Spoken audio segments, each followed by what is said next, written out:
And here's my cry, man. Like, no lie. After reading this, I want to get up on my family, man. Please, man, get right with Jesus. Turn to Him. Please cry out to Him.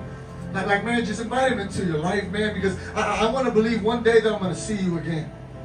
I don't want to live my life knowing that, man, I didn't give the greatest gift that I've ever had in life to the ones I say I love. Revelations 21:8, it says, but the cowardly, unbelieving, abominable,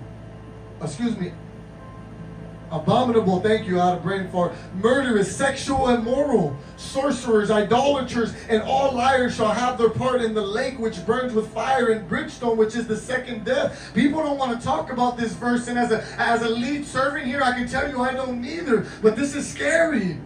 We got to understand, we don't just serve a God who just loves us and loves us as we are. He loves us as we are, but He wants to transform us into who we were meant to be. And this really made me think about people that I love in my life. That's why I thank God I had to get married because I love my wife first and foremost, but because I want to get right with you, God, I got to get murder out of my heart. I got to get this sexual immorality out of me. Sorcery, idolatry, all this stuff. I got to get it away from me, my God. I don't want it. God, through His Son, Jesus Christ, has given us a free gift. And God's big idea was simple, and it was to be with us. But the first two people, Adam and Eve, chose a different vision than God. And these people right here are ones that are choosing a different vision than God. If you want to know how you should live, what you should do, look at what the Word says. You don't need a pastor to confirm what you're doing or how you're living. Look at the Word of God and let that convict you. Let that guide you, not me. Not me judging you and telling you, you need to do this and you need to do this. No. I pray God convicts you. That's my prayer, because if He convicts you, maybe you might do it. And you receive it from God and not say, I have to do it because Lewis said. I have to do it because he told me. But I'm going to tell you something. But God had a plan from the very beginning to get us back. God is still here and moving. And some of you guys may say, I can't do it. I don't know. It's too hard. It's a struggle. Don't nobody understand me. I don't know how to live a godly life. When is God going to give me what I need? Here's your answer. 2 Peter 1:3-5. As His divine power has given us, what does that word say?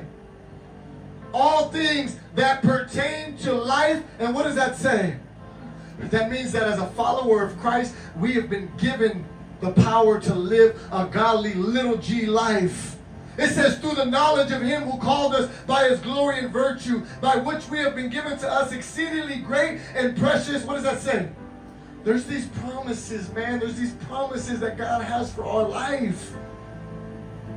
You know, one of the biggest sins that I see, I just feel led to say, selfishness. You got to stop being all about you. It can't be all about you. Jesus didn't make it all about Him. Jesus didn't come and make it about self. It's not all about you. This world doesn't revolve around you. Do you understand that?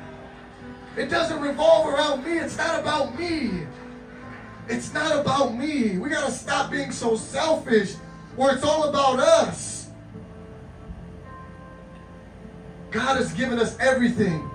Not just for a good life, but a godly life.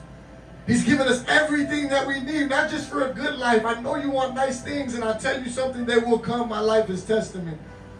But God gave me everything to show me. Are you satisfied now? You got the car now. You got the wife now. You got a job now. You're in full-time ministry now. You're preaching now. You got music videos now. Is this, you good now? Nah, God, without you, I ain't never good.